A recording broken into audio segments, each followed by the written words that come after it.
todos à vontade. Quero agradecer também aos que nos assistem via Zoom. Uma boa tarde para vocês que estão aí do outro lado da nossa tela. Eu sou Arnés de Oliveira, superintendente institucional da Casa, ajudando aqui ao nosso importante Conselho Consultivo para dar continuidade aos nossos trabalhos.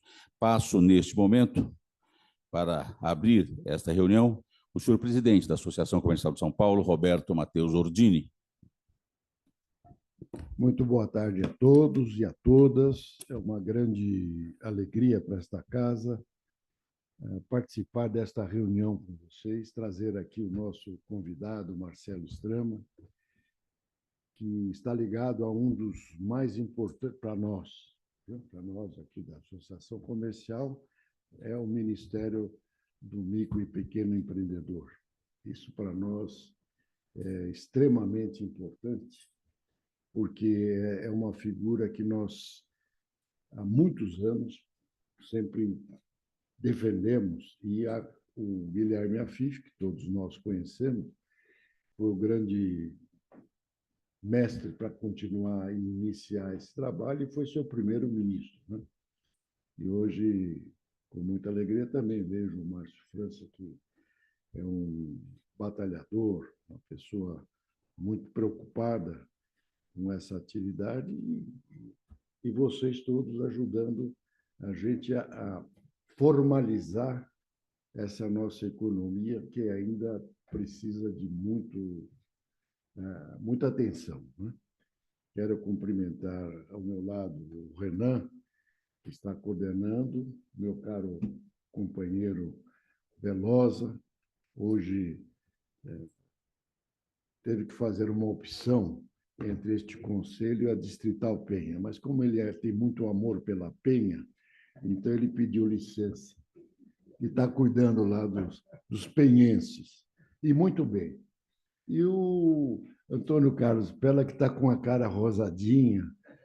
Imagina, passar 3 semanas com os netos na Disney World. Não tem jeito.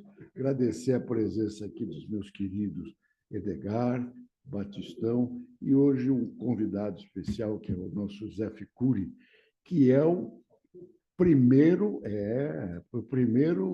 presidente do Sindicato da Micro e Pequena Empresa, né? É um batalhador, tinha barba preta quando eu conheci. Mas você ainda tem cabelo, eu não tenho nem barba nem cabelo. E agradecer bastante a todos vocês. Eu vejo aqui cada companheiro, não vou citar o nome de todos para não errar, mas esse menino do Brás, conhece esse jovem aqui? Ele dia 8, né? Dia 8, aniversário de lá? Aniversário do Brás.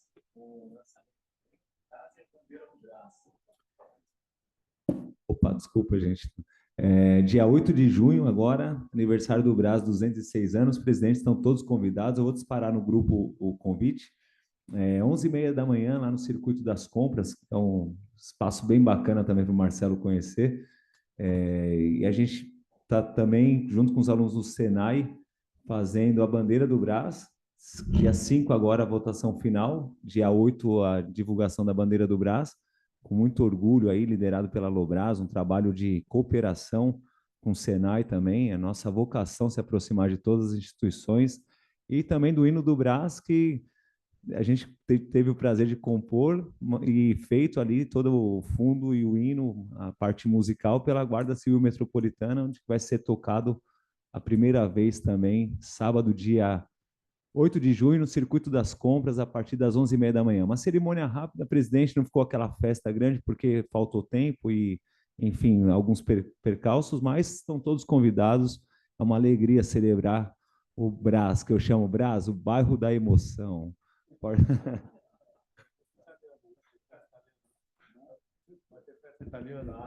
Com certeza. Muito bem, feita a apresentação, os agradecimentos, eu devolvo aí a palavra ao nosso Arnédio. Muito obrigado, senhor presidente. Nesse momento, nós vamos fazer as saudações iniciais e, como o presidente já fez, A palavra para o conselheiro Velosa para apresentar o novo conselheiro, que é o Edgar de Castro, presidente da AFRAC, Associação Brasileira de Tecnologia para o Comércio e Serviços. E o presidente vai entregar o PIN da Associação Comercial a cada um deles. Velosa, Lá, Velosa. me desculpa, só um detalhe. Eu estava falando do Brás, esqueci do principal. Eu trouxe um livro para o Marcelo e para o presidente e eu gostaria só de entregar, pode ser? Opa, dá licença, gente, desculpa. Apresentar aqui para vocês também esse livro, gente, quando o Brás fez 200 anos, em 2018. Esse livro aqui, ó.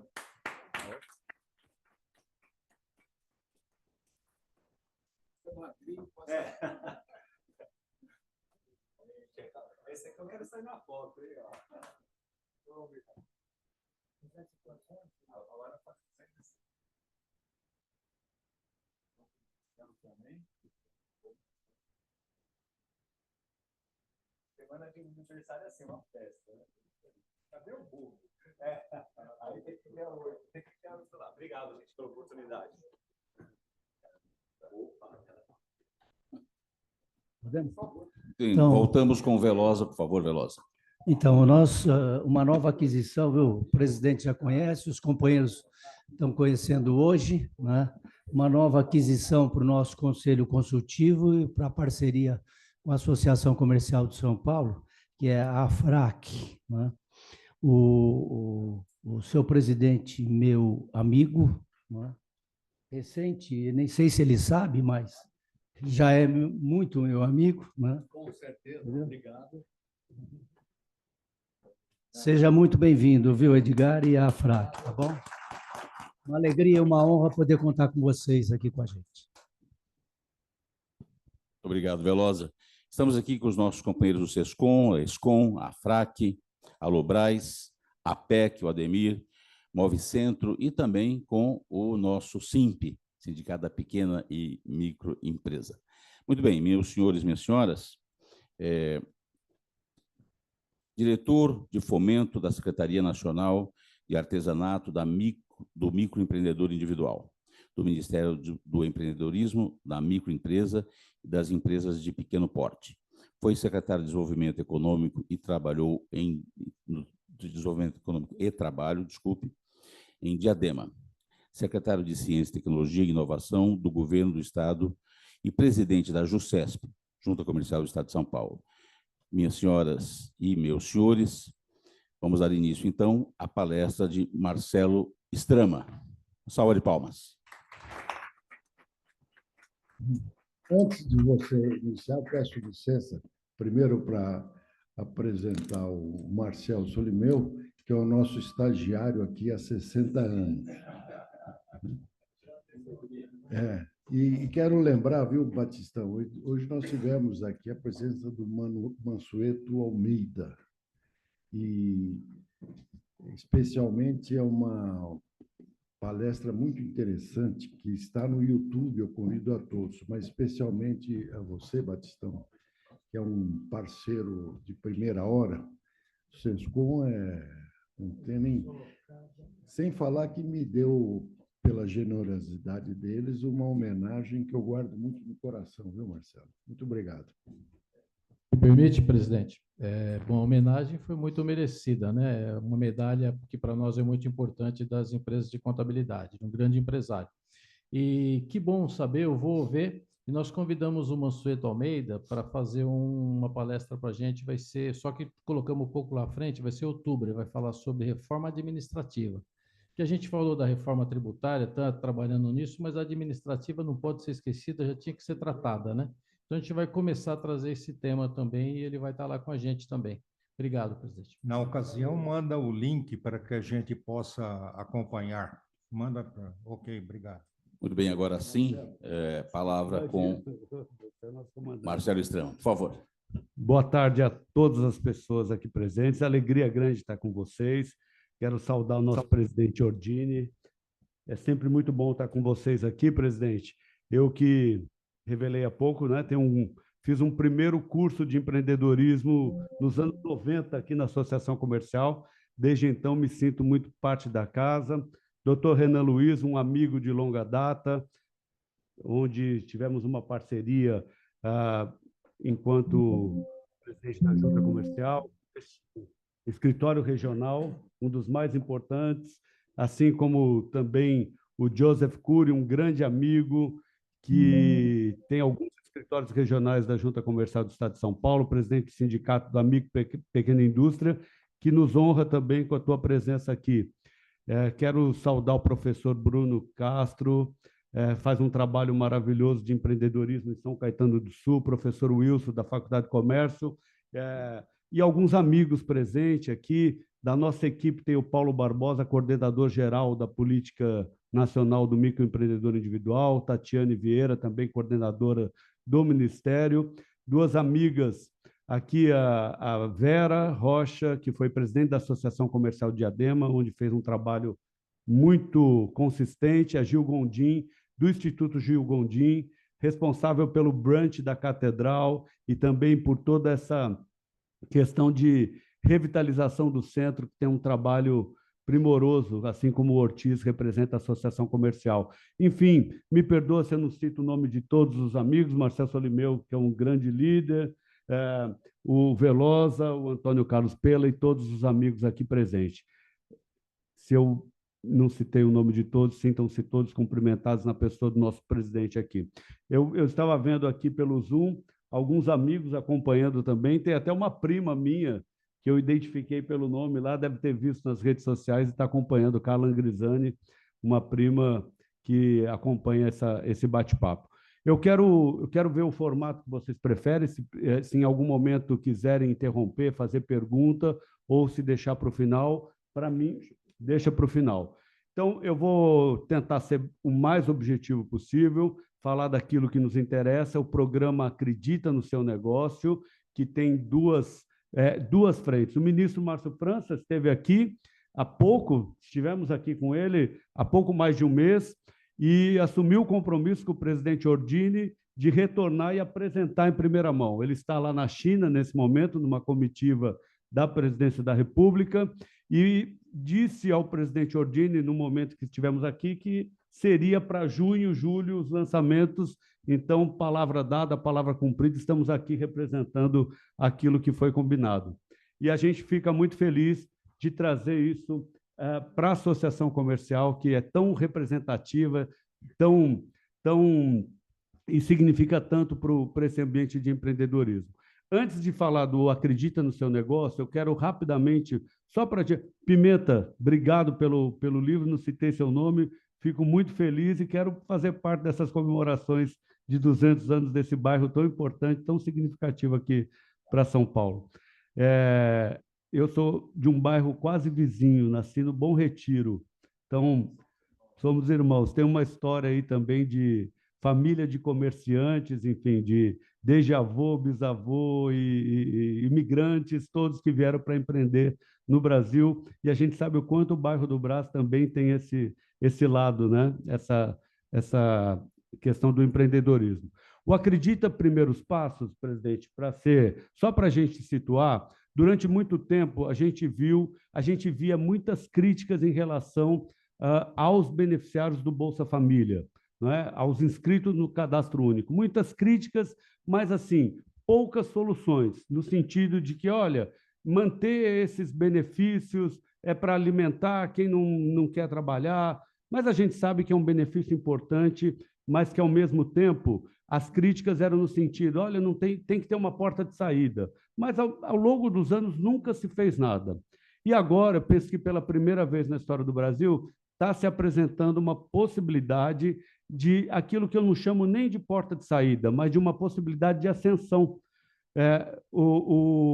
Nós temos um levantamento que 44,1% dos beneficiários do Bolsa Família, os inscritos no Cadastro Único, eles empreendem. Só que eles empreendem na informalidade, com medo de perder o benefício do Bolsa Família. Então, cabe a gente ter um entendimento e reconhecer que isso é uma realidade, que ele já empreende, e procurar incentivá-los a empreender como o que chamavam de porta de saída, eu prefiro dar o nome como possibilidade de ascensão, para que encontrem uma nova caminhada. Então, esse programa Acredita, acredita nos primeiros passos, que é para dar microcrédito para quem empreende e está inscrito no Bolsa Família. Então, deve girar em torno de até R$6.000.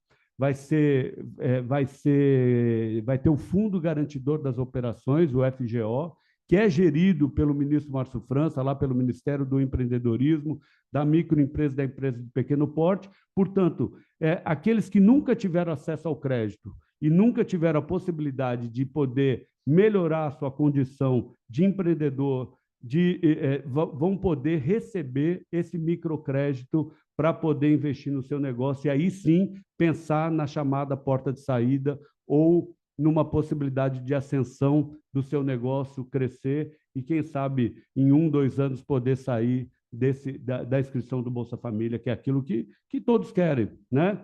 Que acho que ninguém quer ficar dependente do Estado para a vida toda. A gente entende como uma necessidade, mas que também se crie oportunidades para que possam galgar melhores condições. Então, presidente, só quis dar uma passada nisso e falar agora daquilo que pode interessar mais ao público que nos acompanha, tanto virtualmente quanto presencialmente, que é o programa Acredita no Seu Negócio. Eu vou dividir em 2 partes. Primeiro, o Desenrola PJ.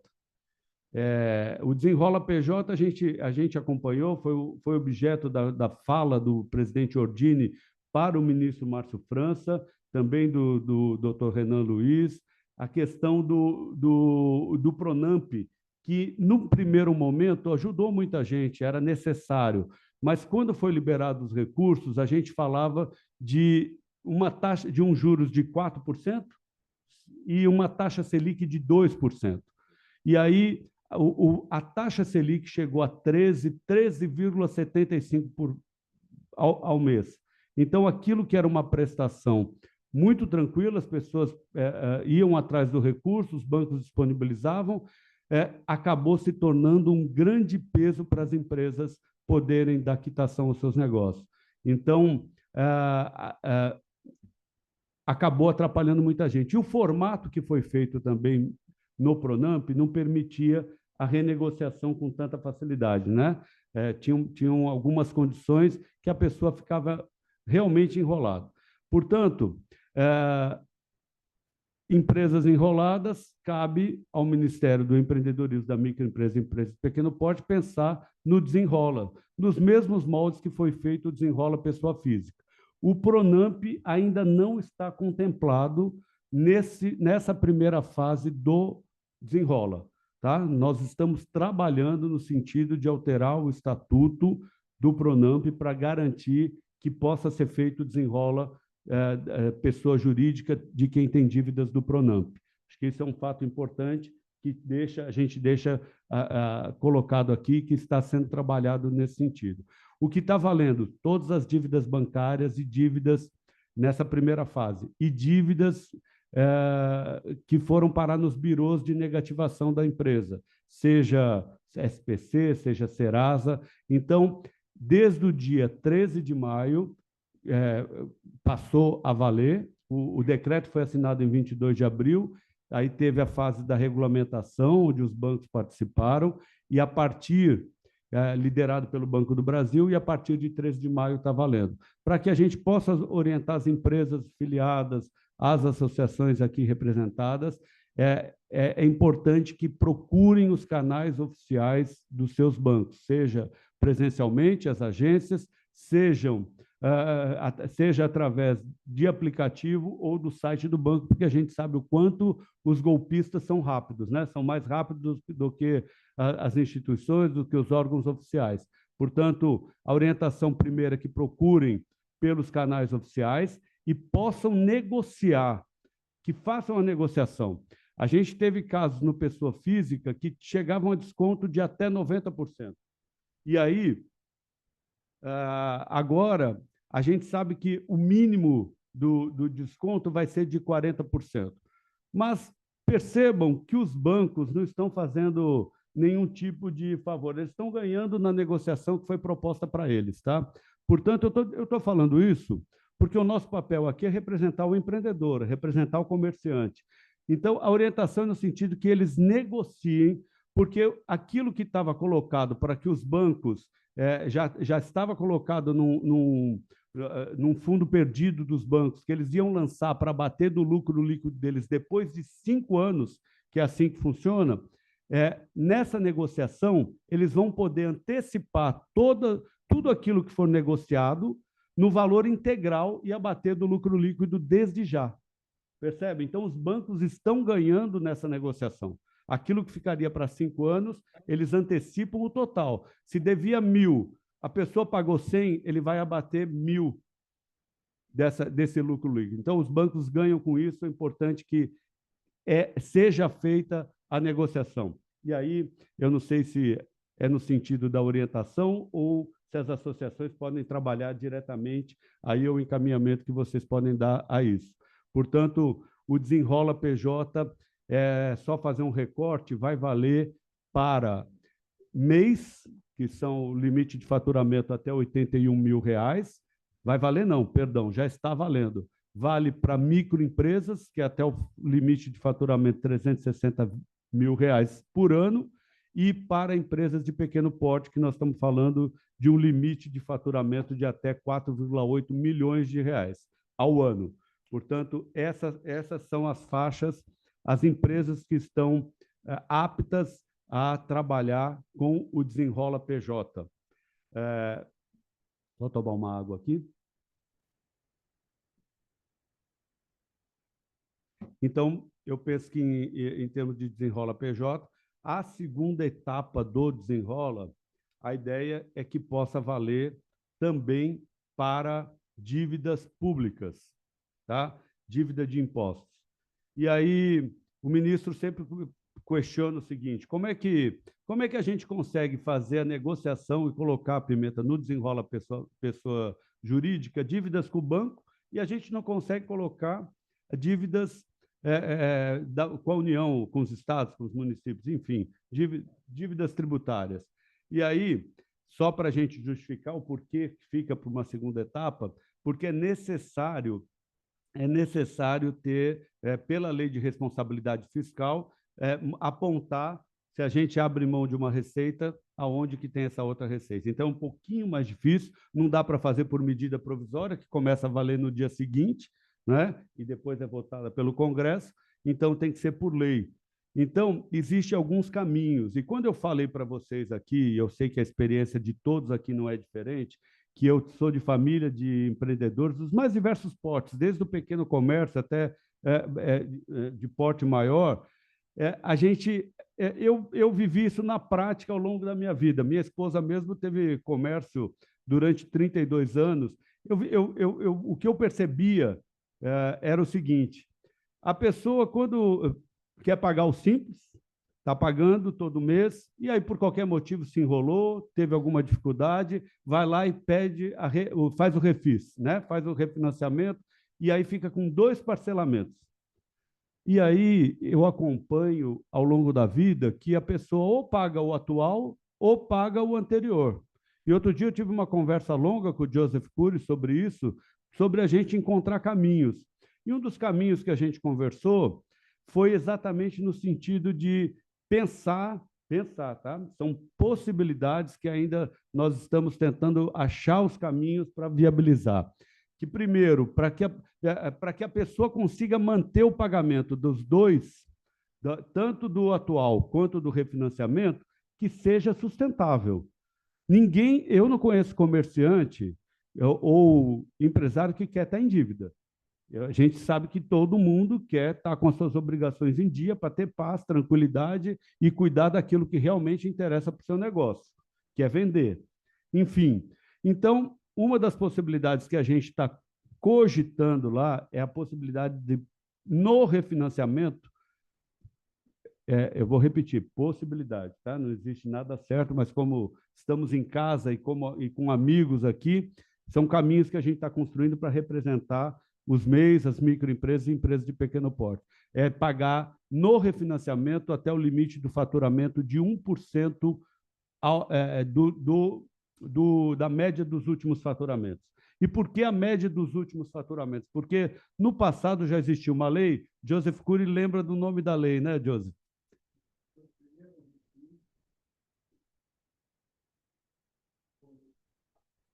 Foi o primeiro refis, onde começava em 0,3 da receita naquele mês, independente do prazo de pagamento, e até o limite máximo para as empresas não micro pequenas de 1,5%.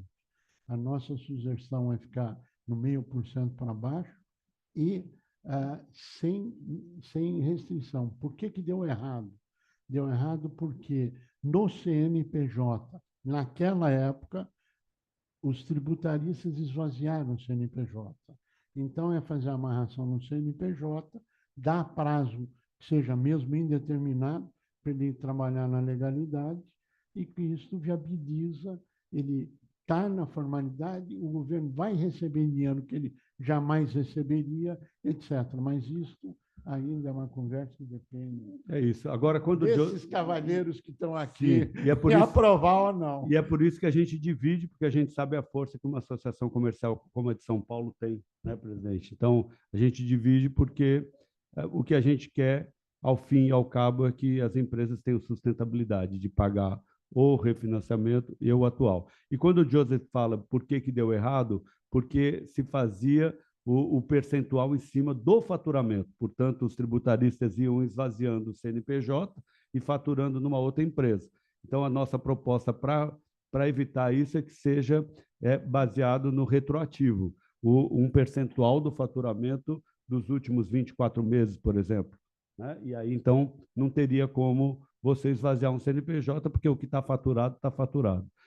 Isso é uma das possibilidades. Outra proposta que o ministro Márcio França, inclusive, já conversou com o Fernando Haddad, que é o ministro da Fazenda, que o ministro Márcio França disse que viu com bons olhos, é a possibilidade de fazer uma suspensão da dívida por 3 meses. Então, dívida tributária, por 3 anos, suspende por 3 anos, tá?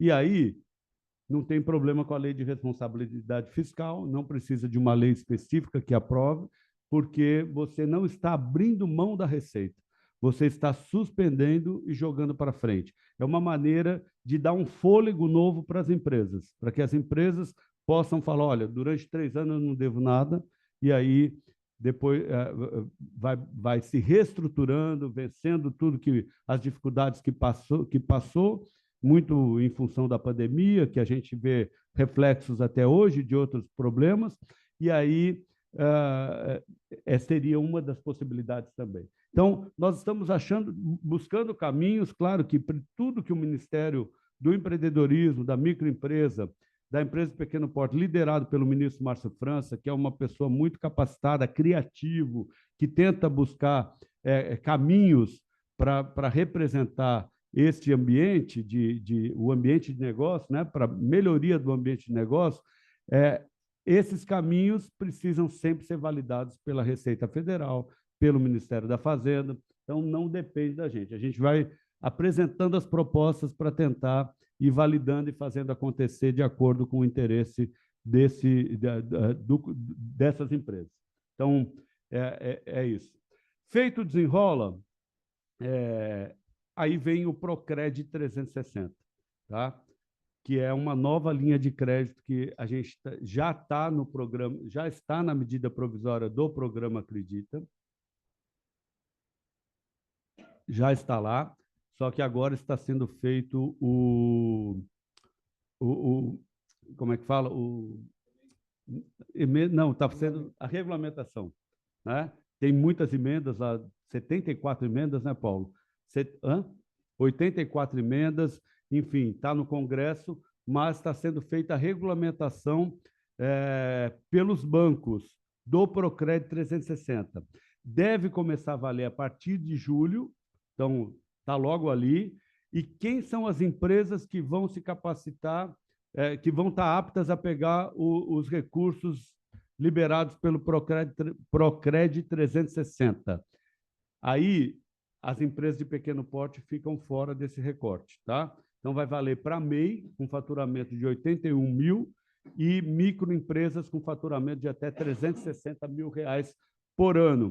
O ministro Márcio França sempre dá um exemplo que, quando foi feito o Pronamp, que não tinha essa faixa de recorte, o que aconteceu? A mesma coisa que você soltar 3 pitbull e um pincher para comer em uma única vasilha. O pincher certamente não vai sobrar comida. Então, quando foi feito o Pronamp, tinha recursos, mas as microempresas dificilmente chegaram nesse porte. Não tinha dinheiro, porque os bancos preferem oferecer para quem? Para quem tem garantia, oferecer.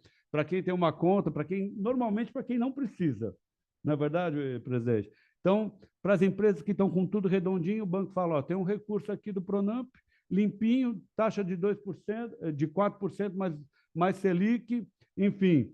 E aí esse dinheiro não chegou para os pequenos. Então, nós entendemos que era necessário fazer esse recorte, por isso tem o nome de Procred 360, para valer para microempreendedor individual e para empresas de pequeno porte.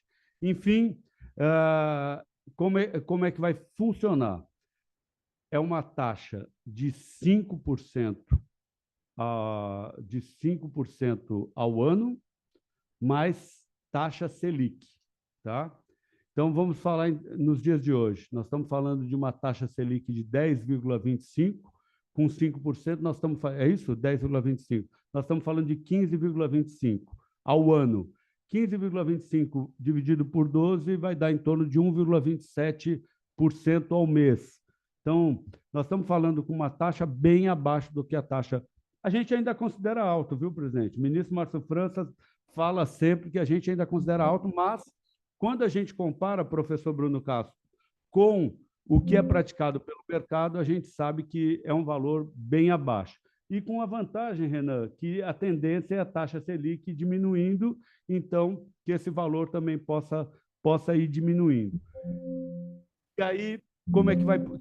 poder, quanto que cada empresa vai poder pegar. Então, nós estamos falando vamos falar de uma microempresa que faturou R$360 mil no último exercício. Então, vai valer a média do exercício anterior. Então, se uma empresa faturou dentro do limite de 360 mil no ano anterior, de 2023, uma empresa vai poder pegar até 30% do valor. Portanto, vai poder pegar até R$120 mil de crédito, com carência de até 18 meses, e se a empresa for liderada por mulheres, vai poder garantir até 50% do valor. Então, uma empresa que faturou 360 mil vai poder pegar 120 mil. Uma empresa liderada ou com sócia majoritária mulher vai poder pegar 180 mil. E aí, por que isso? Primeiro, porque tem essa questão do incentivo ao empreendedorismo feminino, está dentro desse recorte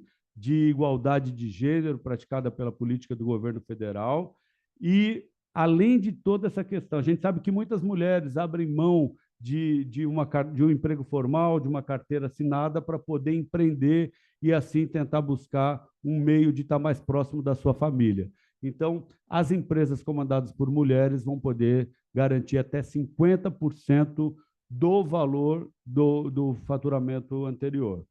E, além do mais, foi fácil emplacar isso com os bancos. Por quê? Porque existem dados, aí não é pesquisa, são dados que as mulheres são melhores pagadoras do que os homens. Então, isso passou com tranquilidade. O índice de inadimplência feminina é muito menor do que o índice de inadimplência das empresas comandadas por homens. Enfim, então, fica aí. Então, as mulheres vão poder garantir esse valor. Então, é isso. Eu acho que eu fiz um resumo daquilo que podia interessar. Procred 360, eu aconselho sempre as empresas que estão dentro desse recorte já conversarem com seus gerentes, já antecipar, já estar na fila, já garantir. Primeiro, fazer o desenrola para estar com tudo redondinho, com tudo resolvido, para agora, em julho, já poder garantir esse valor e estar apta a pegar o Procred 360 dentro desse limite de até 30% ou 50% do faturamento do mês anterior. Lembrando que o ministro Márcio França, ele sempre diz o seguinte, acho que de alguma maneira foi falado isso com o presidente Ordini na última vez, o PRONAF, que é o Programa Nacional de Agricultura Familiar, a gente sabe da importância do agro, não é? Ninguém aqui está questionando, porém, o que gera emprego no país é a microempresa, é a empresa de pequeno porte. 2023, professor Wilson, 80% dos empregos vieram, dados do CAGED, vieram da micro e pequena empresa. Portanto, é aquilo que dá uma solução rápida para o Brasil. Quanto mais a gente incentivar, mais emprego a gente vai ter. Então, quando eu falo que o ministro Marcos França é inconformado no seguinte sentido, o PRONAF, que é o Programa Nacional de Agricultura Familiar, tem linhas de crédito sem taxa Selic. Então, o porquê que a pequena empresa, que é quem é a verdadeira mola propulsora do emprego nesse país, ainda tem taxa Selic. Então, hoje essa é a realidade, mas está dentro do nosso radar, nós temos trabalhado nesse sentido para que também se possa criar outras alternativas de crédito mais sustentáveis para a microempresa e para as empresas de pequeno porte, para os microempreendedores individuais, que também vão estar dentro dessa faixa. Então, o microempreendedor individual que tem o limite de faturamento até 81 mil, vai poder pegar, se for mulher, 40.500 reais. E se for homem, Paulo, 24.300, 30% do faturamento, se foi dentro do valor. Enfim, é isso. Eu acho que também é a primeira vez que um microempreendedor individual vai ter acesso a uma linha de crédito, porque a gente sabe o quanto é importante começar pequeno, mas pensar grande e ter possibilidade de ascensão. Existem outras coisas acontecendo, outros debates acontecendo, que o ministro tem defendido. Eu vou falar rapidamente e vou abrir as perguntas, que é uma das possibilidades que o ministro Márcio França tem defendido, que é o seguinte, que as microempresas, porque tem essa questão da rampa, né? Eu posso falar um pouco da rampa, enfim, mas uma das coisas que o ministro tem defendido na Fazenda é o seguinte: microempresa, vamos supor que está lá faturando, vou chutar valores aqui, tá? 200 mil. Não, 150 mil, mas tem 70 mil de folha de pagamento, abate a folha de pagamento e aí, em função do valor da folha de pagamento, consideraria um MEI. Porque folha de pagamento não tem como discutir. Se pagou 70 mil de folha, é 70 mil de folha. Aí abate, e aí, então, funcionaria dessa maneira, abater o valor. Então, tem várias propostas que a gente tem discutido. Repito, é a primeira vez que tem um ministério voltado para MEI, microempresa, empresa de pequeno porte. Então, todas as possibilidades a gente tem pensado, a gente tem discutido, tem o fórum permanente das micro e pequenas empresas, e a gente está sempre aberto ao diálogo, e a Associação Comercial de São Paulo, pela força desse empreendedorismo, da sua história e de todos aqui que representam, tem sempre um canal direto de diálogo com a gente está sempre à disposição e eu estou aberto aqui a qualquer pergunta, tá certo? Muito obrigado. Presidente, o nosso cerimonial precisou se ausentar. Se o senhor autoriza, eu conduzo a dinâmica. Então, a mesa, consulto primeiro a mesa. Quem gostaria de falar? Pois não, presidente. Quando o Marcelo se refere a toda essa linha, eu acho excelente e acho que esse é o caminho.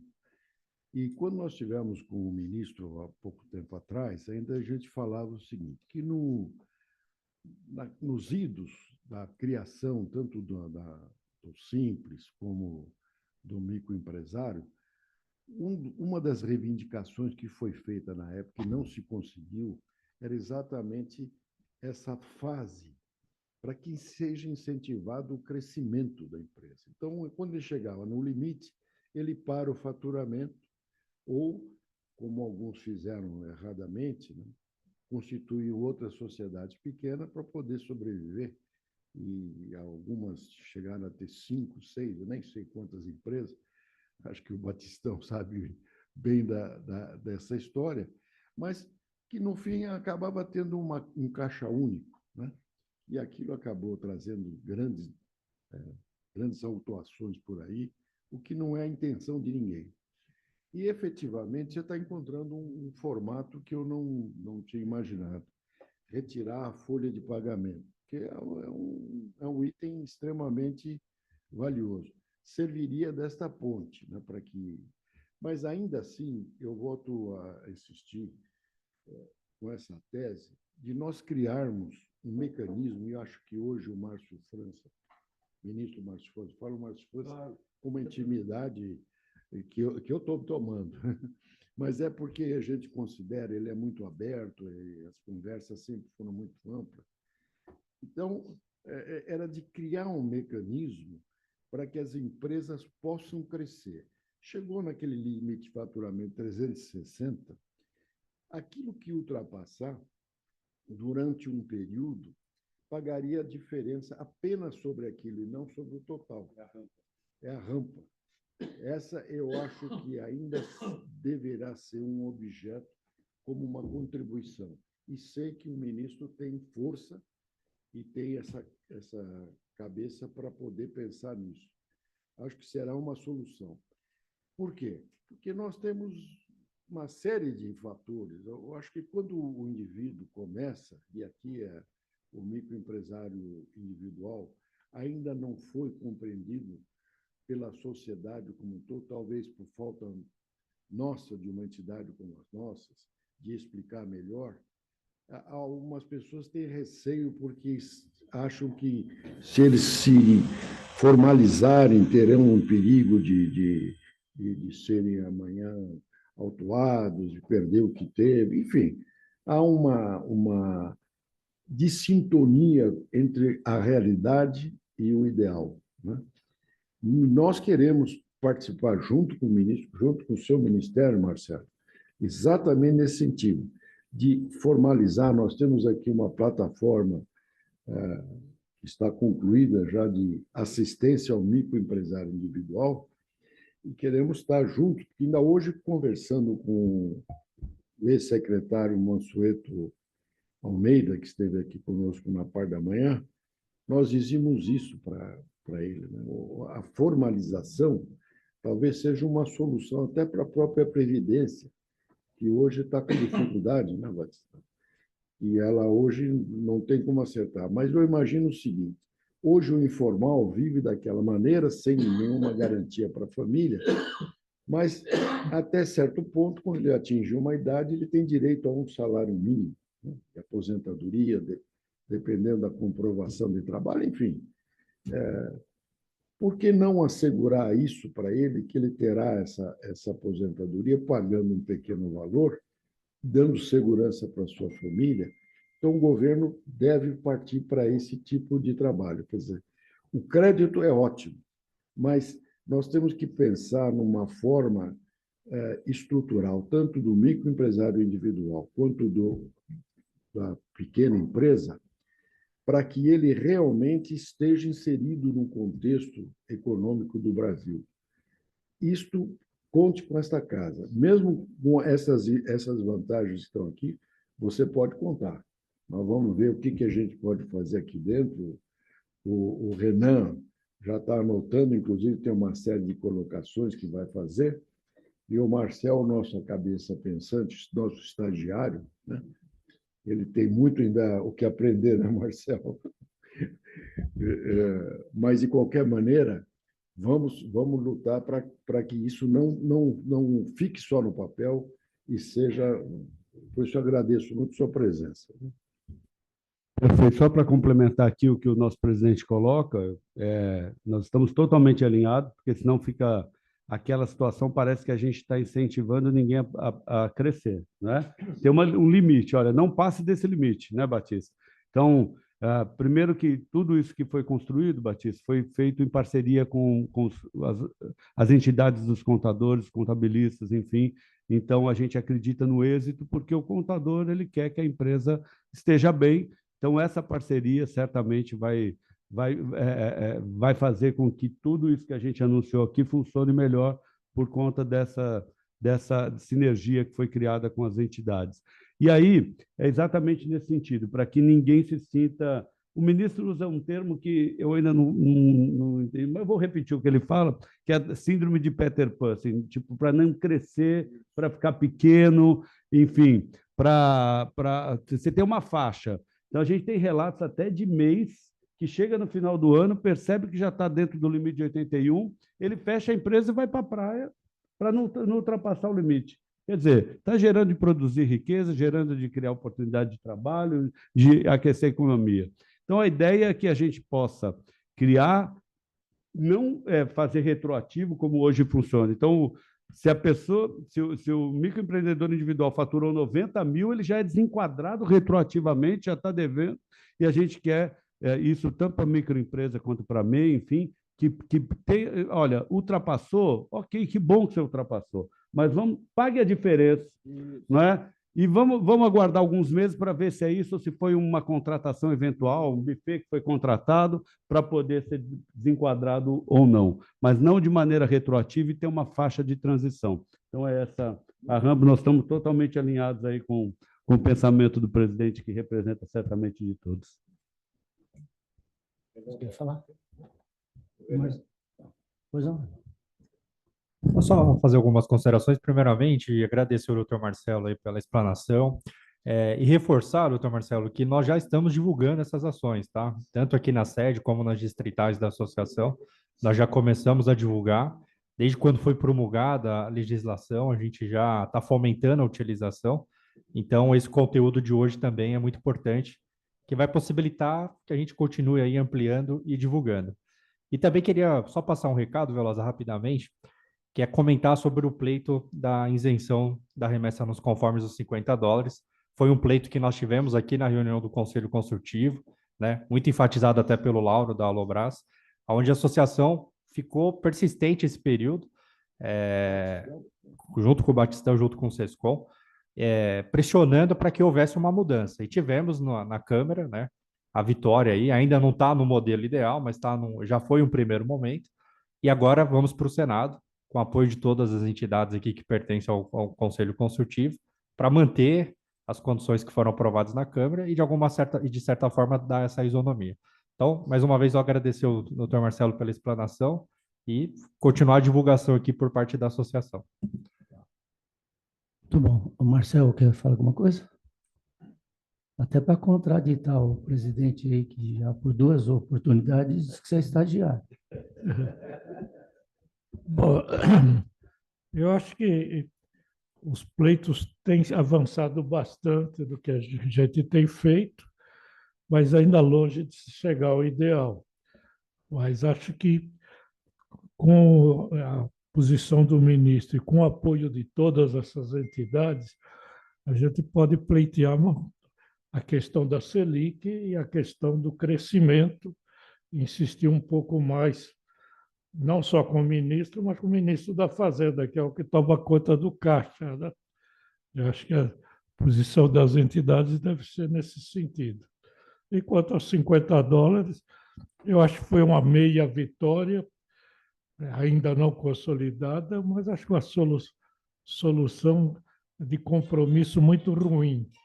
Porque se você pegar na União Europeia, os países da OCDE, eles simplesmente acabaram com a isenção, porque a isenção tinha uma finalidade que deixou de existir.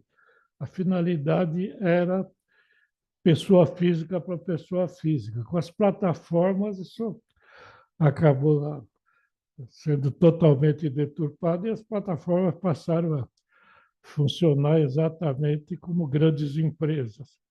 Então, acho que a solução deviam ir para a solução radical e não para uma meia solução que melhora, mas não resolve o problema. Muito bem. Antes de... Não, tem uma providência aqui que eu gostaria de observar. Pessoal que está no virtual e eventualmente tiver alguma pergunta, vou fazer uso do chat aí e a gente vai poder transferir a pergunta.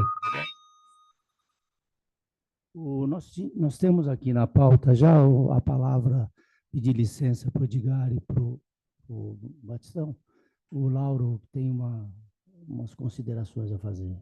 Opa, eu de novo, gente, mas prometo ser bem breve, porque, Marcelo, ser bem objetivo na pergunta, até para não alongar, mas assim, trazendo para uma questão regional, mas quero que você entenda numa questão nacional, né? A gente falou aqui do Brás, que é a região que eu venho aqui representar.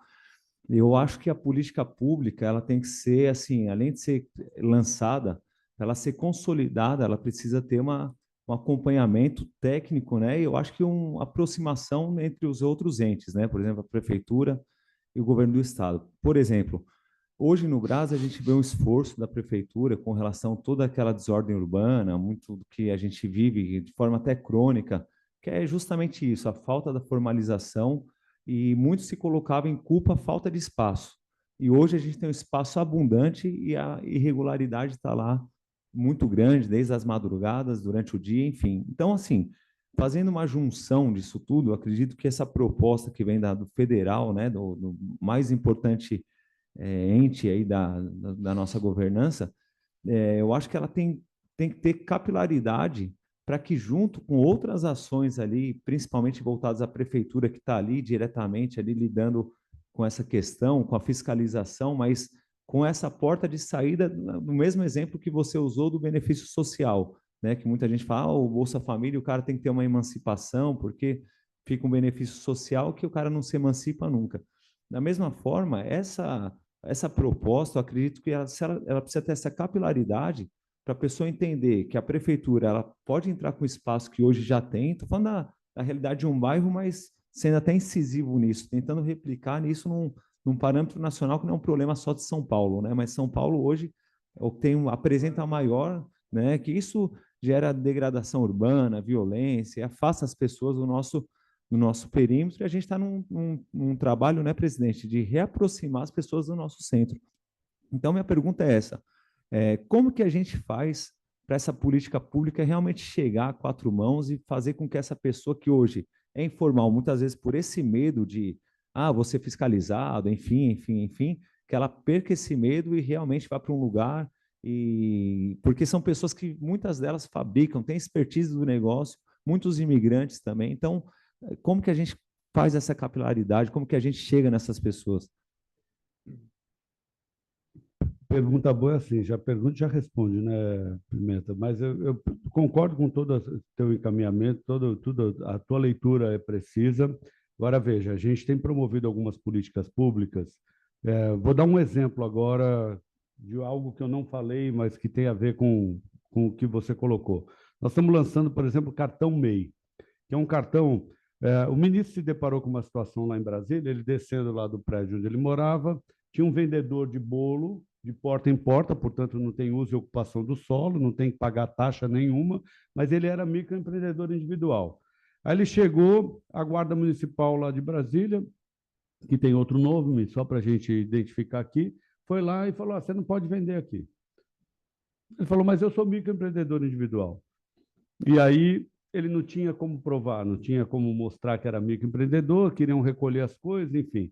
Então, pensando nisso, nós estamos fazendo no aplicativo MEI da Receita Federal, é o aplicativo oficial, um cartão, a exemplo do cartão que tem a carteira de habilitação, que abre na horizontal, vai funcionar exatamente igual. Então, vai dar a sensação de pertencimento daquele microempreendedor individual. Mas, para além desse cartão digital, que vai facilitar a exportação, assim como a gente pode mandar o documento da carteira de habilitação, nós estamos fazendo, com o Banco do Brasil, numa primeira etapa, um piloto para que o microempreendedor individual formalizado, que abra uma conta no Banco do Brasil, eu digo numa primeira etapa, mas vai valer para todos os bancos, vai ter o cartão MEI, que vai funcionar como um cartão de crédito com juros muito abaixo do que o praticado no mercado. Hoje, o rotativo, a gente fala de quanto? 12%, 13%?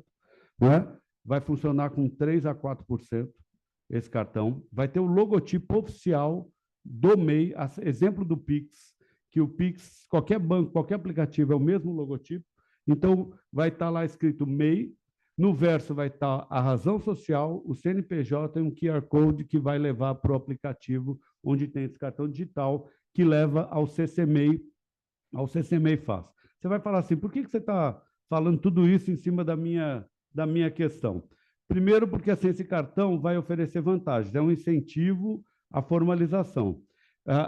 O microempreendedor vai poder fazer, por exemplo, uma compra, isso já está negociado com o Banco do Brasil, à vista, sem parcelar, e depois ele parcela a fatura direto com o banco. Então, ele ganha 2 vezes, porque ele negociou com quem ele está comprando e parcela com o banco. E aí tem uma carência maior para pagar, é anuidade zero, vai concorrer a sorteios monetários e talvez sorteios de cursos, de outras possibilidades que a gente está construindo. Então, tudo isso funciona no sentido de criar incentivo ao microempreendedor individual. Agora, para ser direto em relação à tua questão, é necessário, e a gente sempre fala isso por onde a gente passa, a necessidade da municipalização da política do MEI.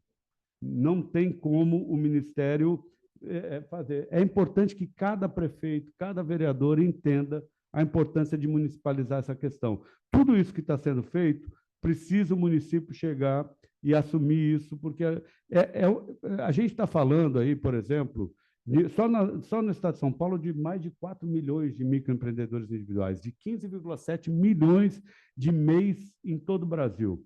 A gente sabe que com as novas tecnologias, novas formas de emprego, com crises, cada vez mais os empregos tradicionais que a gente está acostumado vão ficar reduzidos. As pessoas estão vendo como, no empreendedorismo, uma forma de começar a levar o sustento para dentro de sua casa. Portanto, e esse recurso, ele gira, o recurso de um MEI, aquilo que um microempreendedor fatura, ele circula dentro da economia. Outras políticas que a gente está fazendo, por exemplo, o MEI Pequenos Reparos. Hoje, uma prefeitura municipal, Pimenta, ela, por exemplo, ela quer fazer a reforma de uma escola. Eu fui vereador. E aí acontecia o seguinte, chegava para mim o pintor e falava, Marcelo, olha, a prefeitura contratou uma empresa que ganhou licitação, vou chutar valores aqui, ganhou 200 mil para pintar a escola, ele me contratou e fui eu que pintei por 20. Você está entendendo? Talvez a empresa não era nem aqui de São Paulo, pegava esse dinheiro e levava o dinheiro para outra localidade. O MEI, a gente está fazendo um sistema onde o MEI vai poder ser contratado diretamente, regulamentando isso, validando com os tribunais de contas. Então, ao invés de contratar, fazer uma licitação, eu chamo um MEI para pintar uma sala, outro MEI para pintar outra sala, outro MEI para pintar uma sala.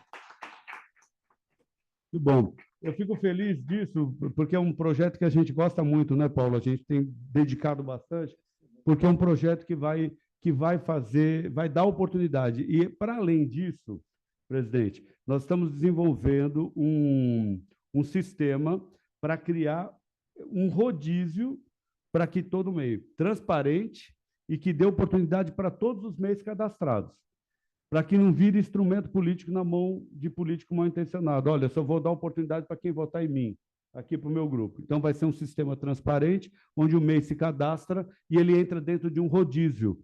Então, já fui chamado para pintar uma sala, só vou ser chamado para pintar o hospital depois que todos os outros cadastrados passarem por isso. Então, as políticas públicas estão sendo feitas.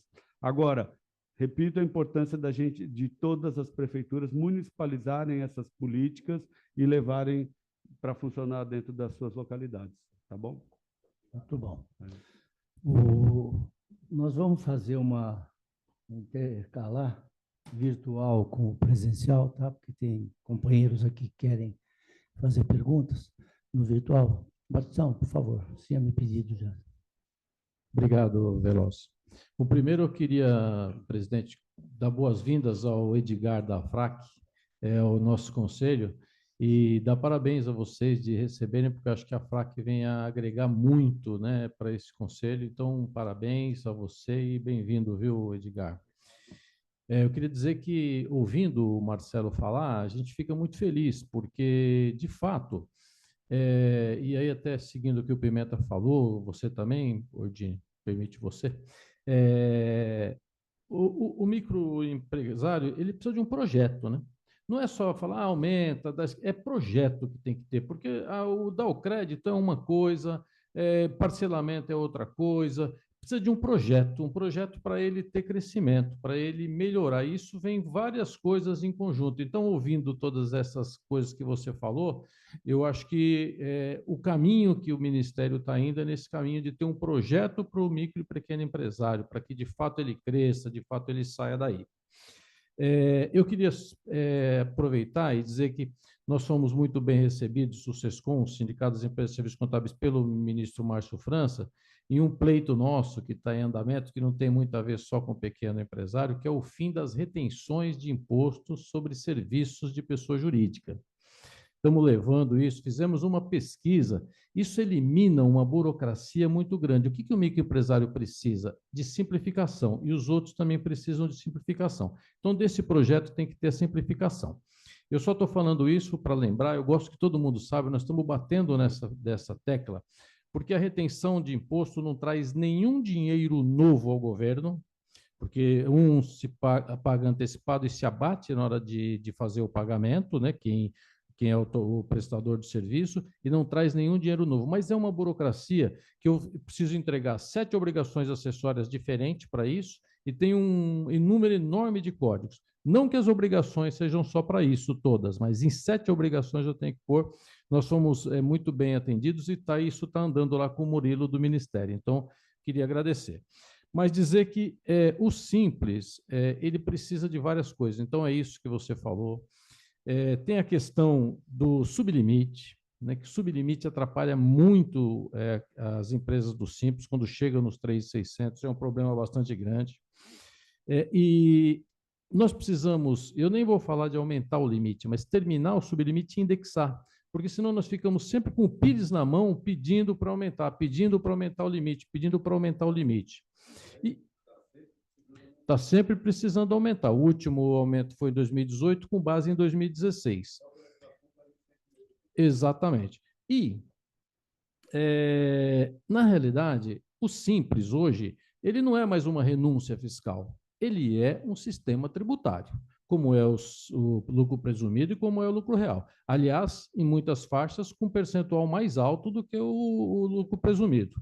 Então, não teria sentido em excluir as empresas do Simples por débito, porque a empresa do lucro presumido ela não é excluída, ela tem que ir lá e resolver os seus débitos. A empresa do lucro real ela tem que ir lá e fazer o pagamento dos seus débitos. E o Simples também ele tinha que ir lá e fazer o pagamento dos seus débitos sem ficar com a corda no pescoço de ter a exclusão. Porque, na realidade, na prática, o presidente Ordini falou o que a pessoa faz. Se ele não aguenta pagar, ou ele é excluído, aí ele deixa aquela empresa e vai fazer outra empresa, e vai para o outro lado, ele fica procurando formas de acertar que não precisaria, se tivesse, de fato, um projeto para as micro e pequenas empresas, né, que elas conseguissem tocar isso. Mas eu queria fazer 3 perguntas com o que você falou, e, se você puder, porque para mim talvez não ficou tão claro 3 assuntos que você falou. Um deles é esses 3 anos vamos dizer, de congelamento aí do pagamento. Você se refere ao pagamento do faturamento que ele está tendo no mês ou dos débitos que ele tinha? Essa é a primeira coisa. Dos débitos. Vou respondendo já para... Tá? Mas eu repito, isso aí não tem nada certo, tá? Sim. Eu só antecipei uma das possibilidades que a gente tem cogitado lá, liderado pelo ministro, tá? Ah, tá. A outra coisa, quando você fala que os bancos podem se abater, porque isso é importante, isso a gente levar para os nossos associados das empresas de contabilidade, para levar para os clientes buscarem esse acordo, Tá. uma vez que os bancos também vão ter o privilégio. Então, o que você está querendo dizer é o seguinte, ele pode se abater daquela despesa, já para não pagar o imposto de renda e a contribuição social. Então, ele vai ganhar 34%, abatendo aquilo lá que ele só iria fazer depois de 5 anos. Não sei precisar, mas se você sabe, ele vai ganhar já antecipadamente, aquilo que ficaria para 5 anos. Não tem aporte do governo, a não ser esse aporte indireto. O FGO, o Fundo Garantidor de Operações, tem. E em qual percentual do débito? Eu não sei dizer o percentual, mas tem esse Fundo Garantidor de Operações, mas a gente sabe que, por exemplo, os bancos trabalham com uma faixa de inadimplência de 8% a 9%. Portanto, se a gente... Então, o valor desse Fundo Garantidor de Operações pode multiplicar quase por Tá. 10, porque sabe que somente 8% vai estar dentro dessa possibilidade de cliente inadimplente. Entendi. Não, e por fim, para mim também não ficou Então, muito claro. se for aportado de 4 bilhões, pode falar em 40 bilhões de recursos disponíveis. Tá bom. E aí, a ideia do presidente Ordini é que a gente defende também a escala, né, pagar só sobre o excesso, não pagar sobre todo o total quando ultrapassa. E você falou uma coisa que parece que bate um pouco com isso, que é a eliminação da folha de pagamento. Em algum momento, eu não consegui também, se puder clarear um pouco para nós. São duas situações distintas, né? A rampa, que para não inibir as empresas de crescerem, para não ultrapassar o limite, ou então, como você falou, Batista, de não ficar buscando subterfúgios, outro CNPJ, outro MEI da família, enfim, para que todo mundo possa faturar e não ser desenquadrado. O MEI, por exemplo, se ele passar R$ 1.000, ele é desenquadrado retroativamente e aí ele já vira uma microempresa, né? Então, ter uma rampa e pagar a diferença, pagar somente a diferença e ter um prazo para verificar se é só uma questão eventual ou se realmente ultrapassou esse limite e ir pagando a diferença até que se desenquadre futuramente e não retroativamente.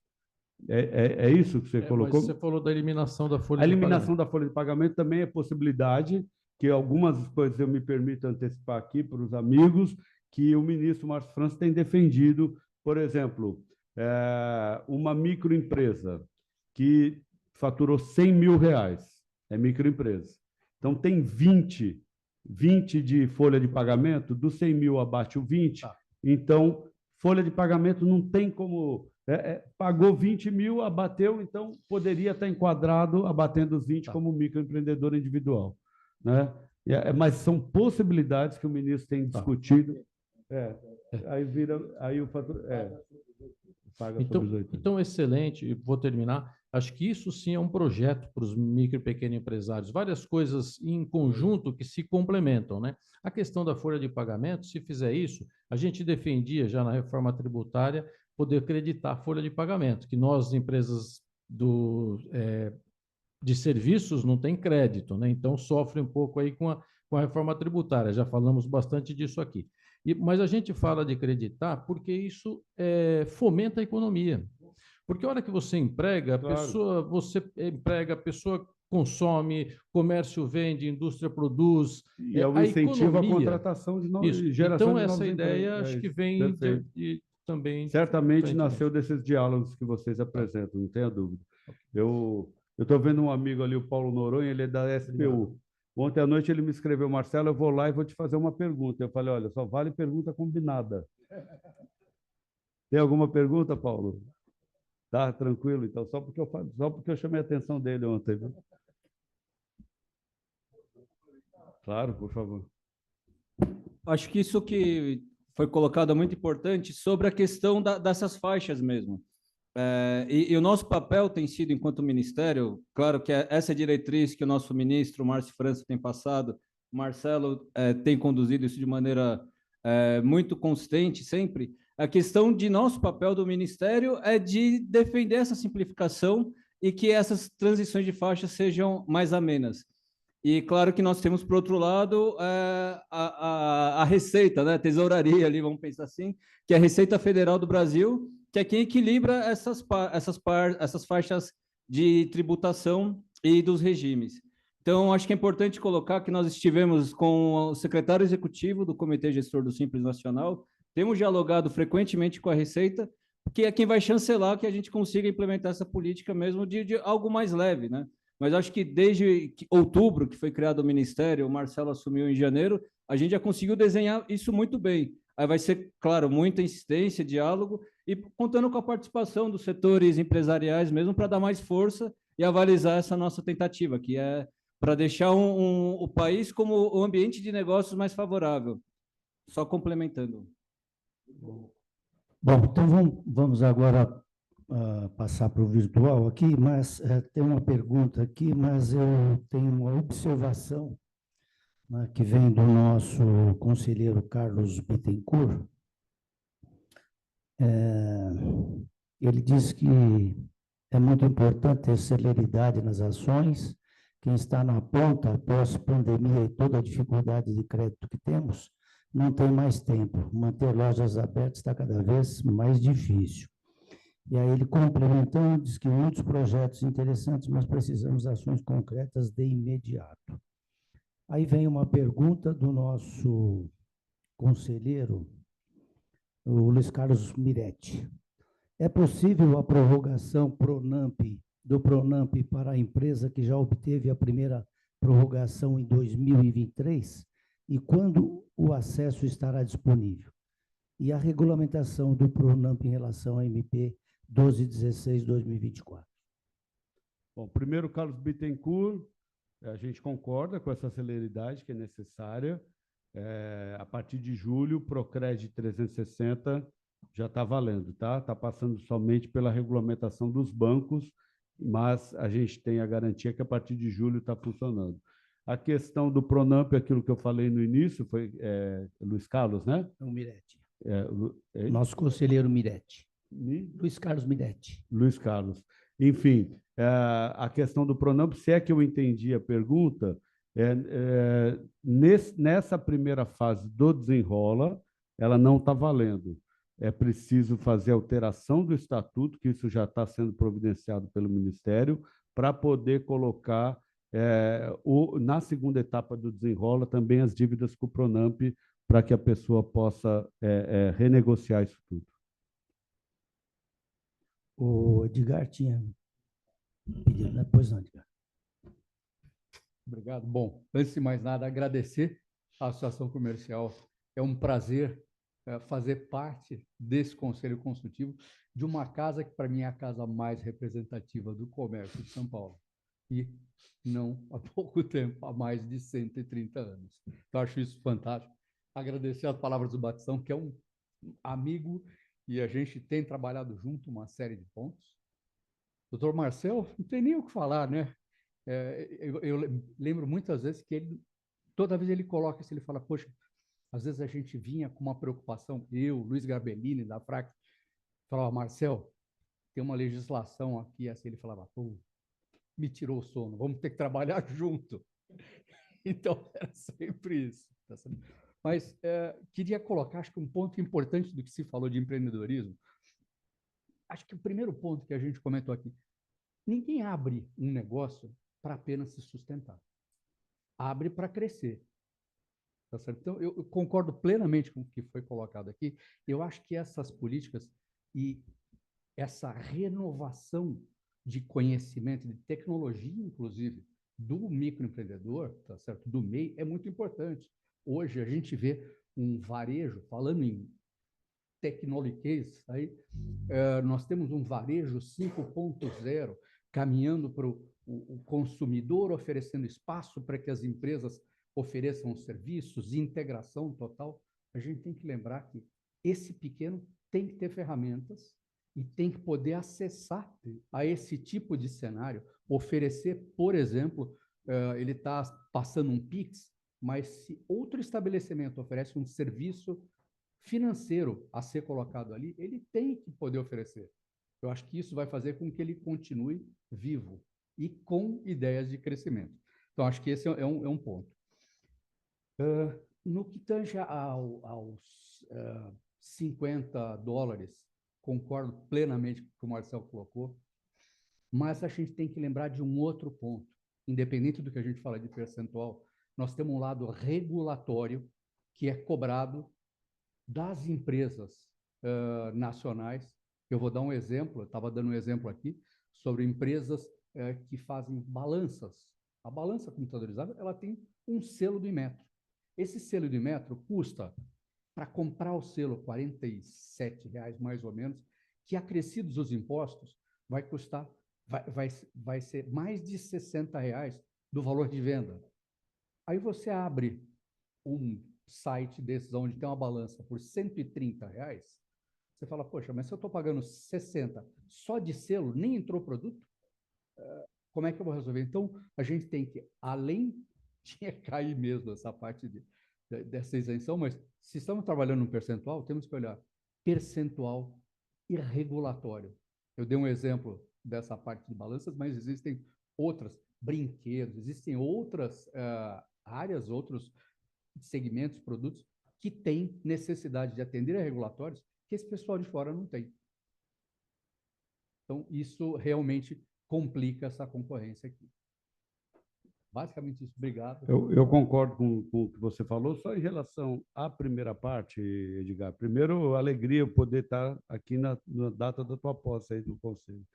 Enfim, mas com relação à primeira parte, nós temos uma pesquisa da Fundação Getúlio Vargas que eu posso disponibilizar para o Renan, né, que faz a parte do atendimento ao MEI, e, claro, à disposição da Associação Comercial, que 70% dos microempreendedores individuais, eles não passaram a ser microempreendedores individuais por vocação empreendedora, mas por necessidade, como forma de buscar o sustento. Então, quais são as políticas públicas principais, né, fazendo um resumo, para dar sustentabilidade, para que eles se mantenham? Porque, assim, foram por necessidade, porque já tiveram carteira assinada ou porque por falta de uma nova oportunidade. As principais políticas públicas é capacitação, né? Tanto formação inicial para aquele que pensa em começar a empreender, quanto em capacitação avançada. O portal do empreendedor, que é gerido pelo Ministério, que é o gov.br/MEI, que é o portal oficial para as pessoas, né, se cadastrarem, emitir dados, etc. Todo mundo conhece aqui. Tem lá mais de 200 cursos de capacitação em parceria com o Sebrae, com a Aliança Empreendedora, com diversos, né? E quem sabe logo, logo com a Faculdade do Comércio, né, professor Wilson? Enfim, então nós temos aí essas parcerias para capacitar. E, além disso, também proporcionar crédito, que é nesse sentido que a gente está trabalhando para que possa impulsionar os seus negócios. Então, essas são as duas principais frentes face a essa realidade dos 70% que não tem, talvez, essa vocação empreendedora, mas que empreendem por necessidade. Tá certo? Bom. Nós temos um companheiro no virtual lá, o Marcos Pérez, que quer fazer uma pergunta de viva voz. Por favor, Marcos. Boa tarde a todos. Boa tarde, Marcos. Eu queria primeiro, além de me dirigir a você, Velosa, meu amigo, dirigir ao presidente Ordini, a importância dessa casa e a importância das duas reuniões de hoje. A reunião pela manhã mostrou muito bem a posição que todos que estavam aí, e os virtuais, ficaram muito esclarecidos com as informações daquela reunião e quanto nós podemos fazer.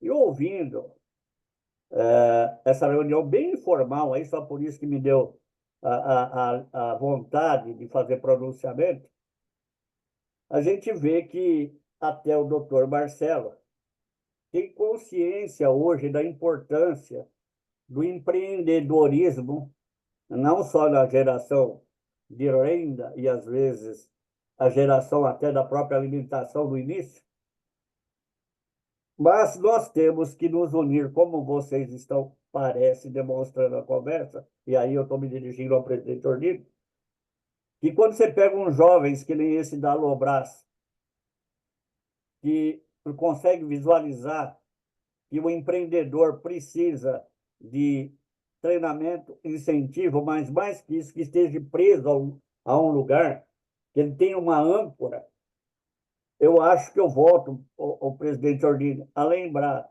que essa plataforma que o senhor está fazendo da associação comercial pode dar maior credibilidade para qualquer projeto de empreendedorismo, aonde que o empreendedor se sinta seguro.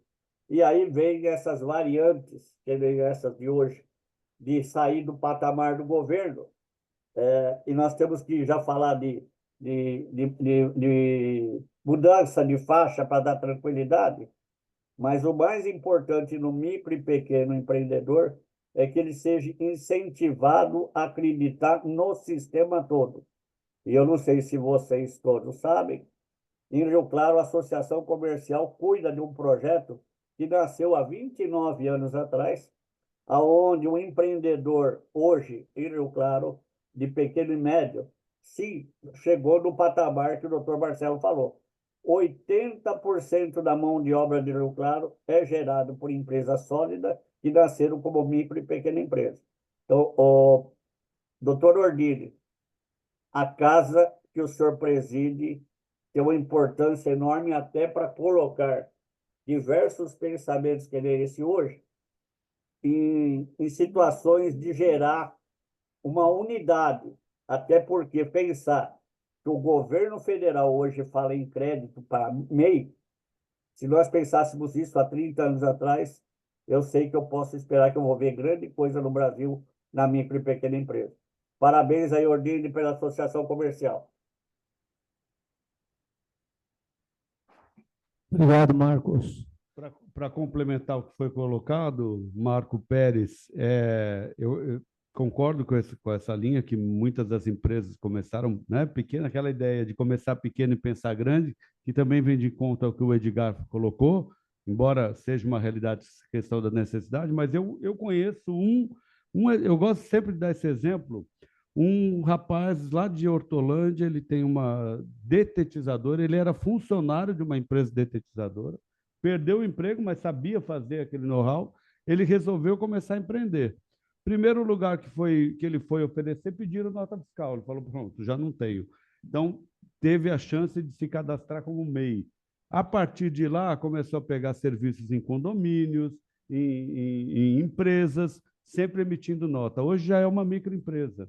Então, quer dizer, apesar de muitos, Edgar, batendo com aquilo que você falou, não terem a vocação, migrarem, se formalizarem por uma questão de necessidade, mas acabam encontrando a sua vocação de empreender. Então, está corretíssimo. E o Marco Pérez muito bem colocou a importância dessa casa, presidente Ordine, aliás, muito bem representada aqui pelo nosso presidente, e dizer o seguinte, que hoje eu vim mais para falar, mas eu estou sempre à disposição de vir também para ouvir, porque eu tenho certeza que essa mesa aqui representa muito dos interesses daquilo que a gente quer defender lá em Brasília, e eu me coloco sempre à disposição nesse sentido, tá bom?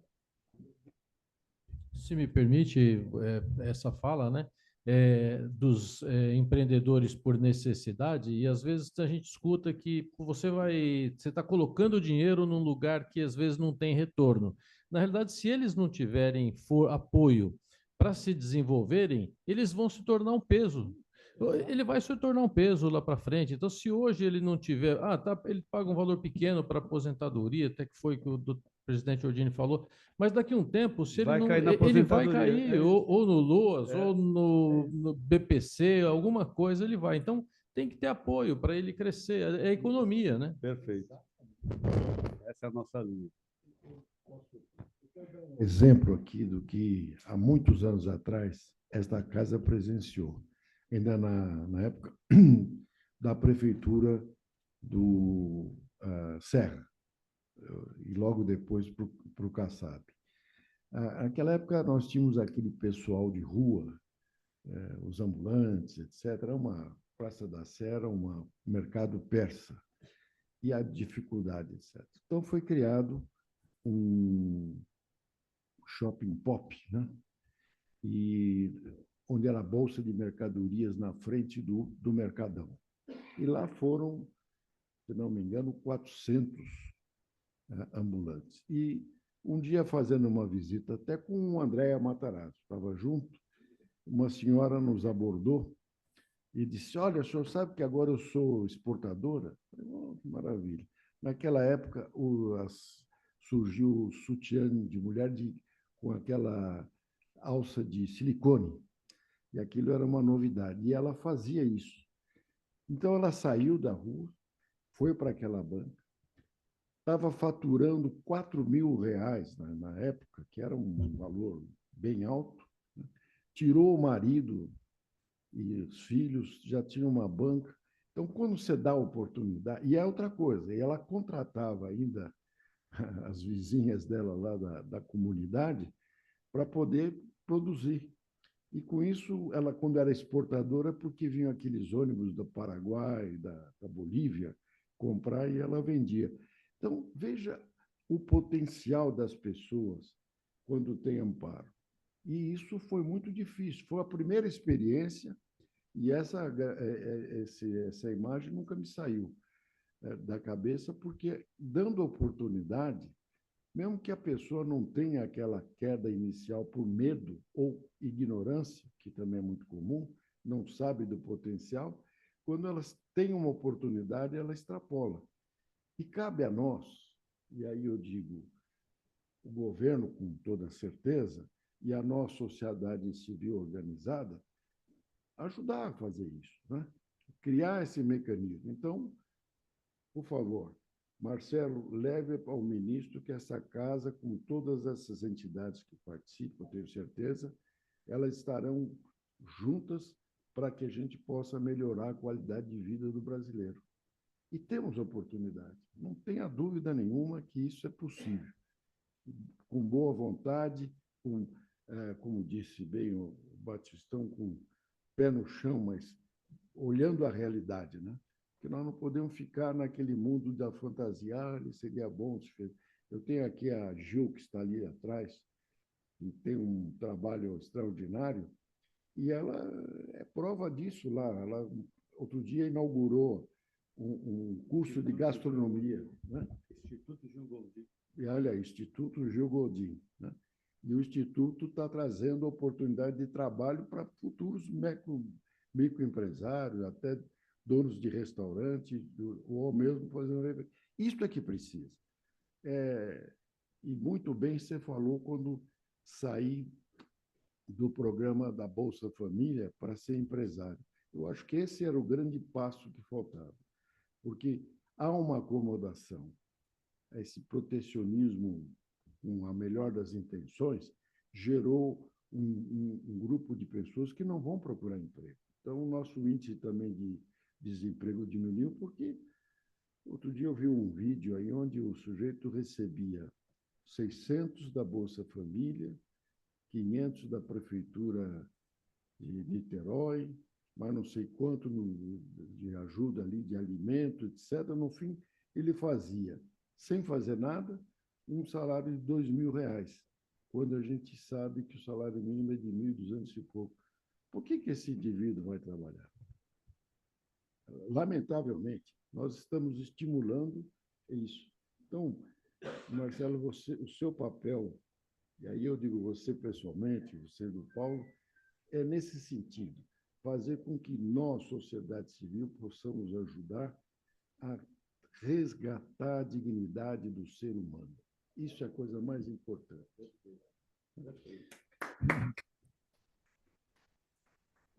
Nós temos mais duas perguntas aqui, dois companheiros presentes, uma pergunta, e com essas duas a gente vai encerrar as perguntas aqui, porque o tempo se esvai, né? E o nosso convidado também tem os seus outros compromissos aí.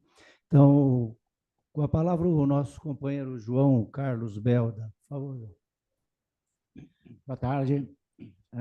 Ninguém discute a importância da formalização, o incentivo que dá à microempresa, ao MEI, tanto que o Estatuto da Microempresa nasceu nessa casa na década de 80, né?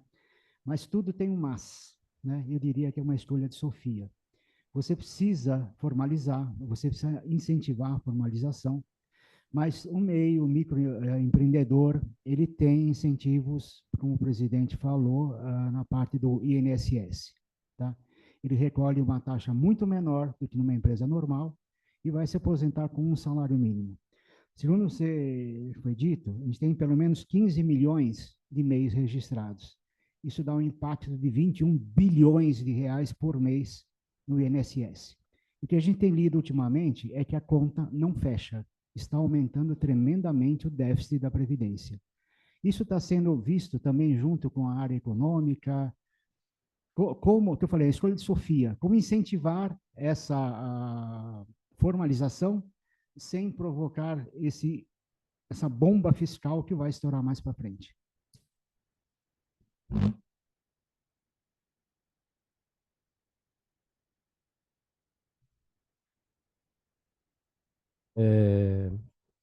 O que acontece é que, de fato, o problema é que o nosso país é um país pobre, é um país de bastante gente que, infelizmente, não teve oportunidades, ou teve oportunidades e também não foram atrás, e essas pessoas, grande parte delas, vivem em função do Estado. Se o Estado não fizer com que eles tentem melhorar de vida, tentem empreender, vamos dizer, na necessidade e ter algum sucesso nisso, pelo menos para ele ter um recurso para sobrevivência, ele vai parar no Estado do mesmo jeito. Se não pagar através de aposentadoria, vai pagar através de benefício continuado, vai pagar através de Bolsa Família. E aí é que a gente cria mais ainda essa dependência. Então, quer dizer, isso não tem como fugir desse povo que não tem oportunidade, da miséria. A miséria a gente não foge, é o que o senhor falou, tinha na época do Serra aqui. E hoje a gente anda pela rua, eu vindo venho do Tatuapé para cá, da Penha, o doutor Velosa vem sempre, e o que a gente encontra na rua? A miséria. E é lógico que esses têm casos que não tem mais jeito, né? Mas o que der para fazer, acho que se o Ministério do Micro e Pequeno Empresário, do MEI, conseguir fazer com que eles melhorem, a gente vai pelo menos diminuir isso lá na frente, né? Não é que vai resolver, mas diminui isso, né? Deleguei bem, né? Está bem respondido, João Carlos, mas só para complementar, esse rombo da Previdência, na verdade, a gente, eu falo de uma maneira muito genérica, né? Sempre fala do MEI, né? Mas o rombo da Previdência está nos servidores militares, nos servidores civis, está em tudo, né? Hoje eu estava lendo pela manhã, em 700 mil servidores militares, um rombo de 50 bi da Previdência. Quer dizer, esse é o maior dos rombos, né? Aí, se a gente for falar, o rombo dos servidores civis é maior, mas a gente está falando de um universo também muito maior do que 700 mil servidores. Enfim, a gente fala do MEI, é uma questão, mas o que resume é o seguinte, Batista colocou muito bem, vão cair na Previdência de uma maneira ou do outra, seja pelo LOAS, então é melhor a gente tentar incentivar esse empreendedorismo para criar essa possibilidade de ascensão, mas a tua colocação é uma preocupação, sem dúvida, sobretudo da Receita. Nossa é no sentido de incentivar, sobretudo da Receita e da Previdência, né? A nossa, eu não diria que seja tão preocupante assim, seria mais no sentido de incentivá-los a crescer e prosperar. Marcelo, desculpe de novo eu fazer uso, mas quando fala de previdência, né, é isso. Não é o BPC ou não é o salário mínimo do rural que acaba com a previdência, né? Mesmo porque esse povo, esse pessoal, onde que eles gastam o dinheiro? Eles gastam na farmácia, eles gastam no mercado, eles gastam na lojinha, eles gastam ali, na sua região, na sua comunidade, né? Quer dizer, o que vai embora do país não é esse, é o que o Marcelo falou, é os maiores valores e que às vezes não ficam aqui no país, né? São gastos aonde? Aonde a pessoa pode viajar, pode ir embora. Então, esses valores, na realidade, ele ainda ajuda a economia do país, né? Bom, então, por último, aí o nosso companheiro Gilberto Bruno pediu a palavra. Por favor.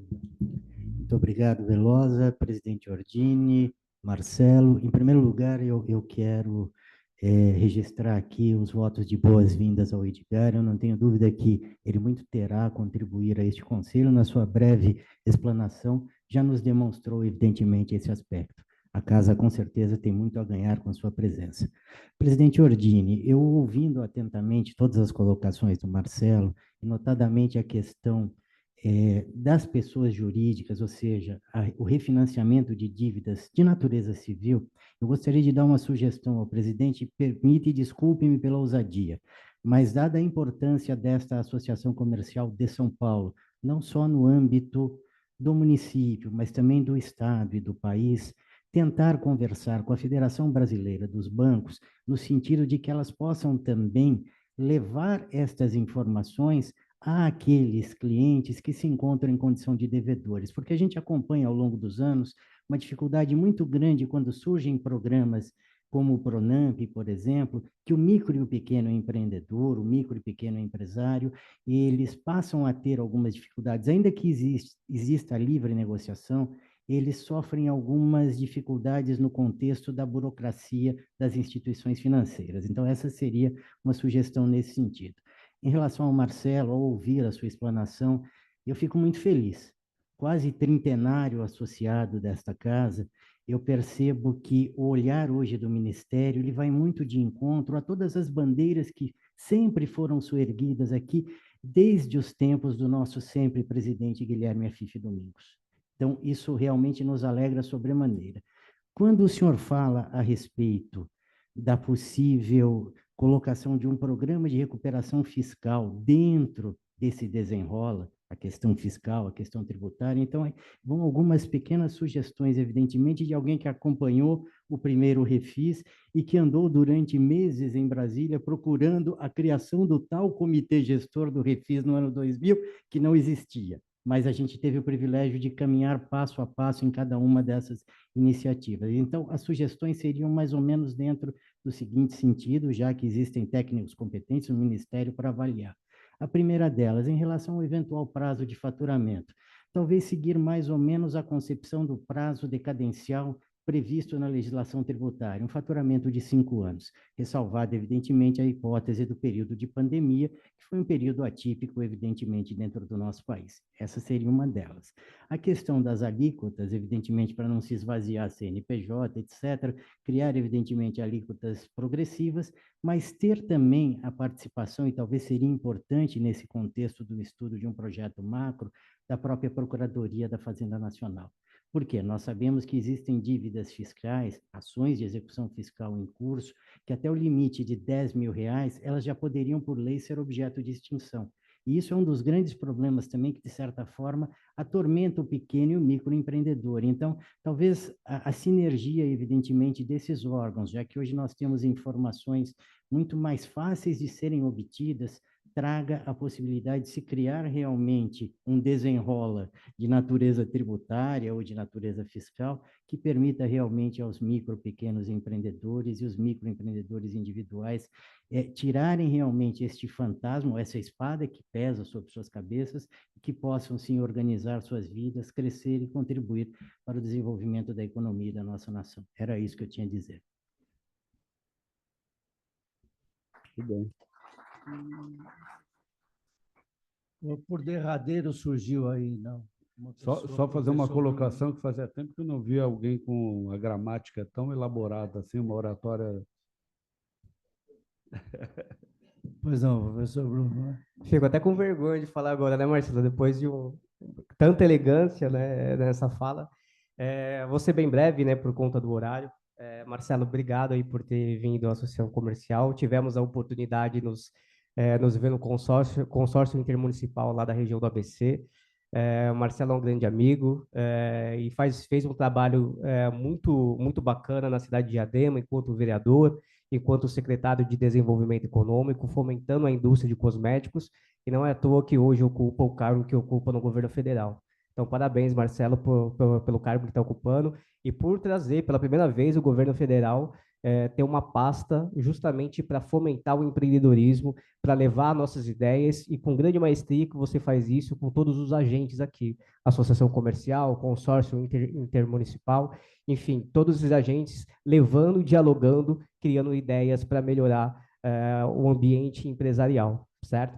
Eu só queria também ressaltar uma fala cirúrgica que você fez sobre o cartão do MEI, que eu acho que é super importante, a gente teve a oportunidade de falarmos anteriormente, e sobre a questão do cartão de crédito, né? Então, a gente fala do crédito, da taxa de juros rotativo do cartão de crédito, e a gente sabe que o MEI e o pequeno empresário utilizam o cartão de crédito para fazer fluxo de caixa, né? Então, ele compra no cartão de crédito para poder financiar suas compras e depois vender. Então, se a gente olha a taxa de rotativo do cartão de crédito pessoa jurídica, pode chegar a 104% ao ano. E há no Congresso Nacional uma lei em relação a pessoas físicas que chega a 440%. Uma sugestão, e como o colega falou, desculpe a minha ousadia, de também levar essa sugestão para o governo de limitar, né, a taxa de rotativo de cartão de crédito, porque o pequeno usa esse cartão de crédito justamente para fazer o fluxo de caixa das suas compras.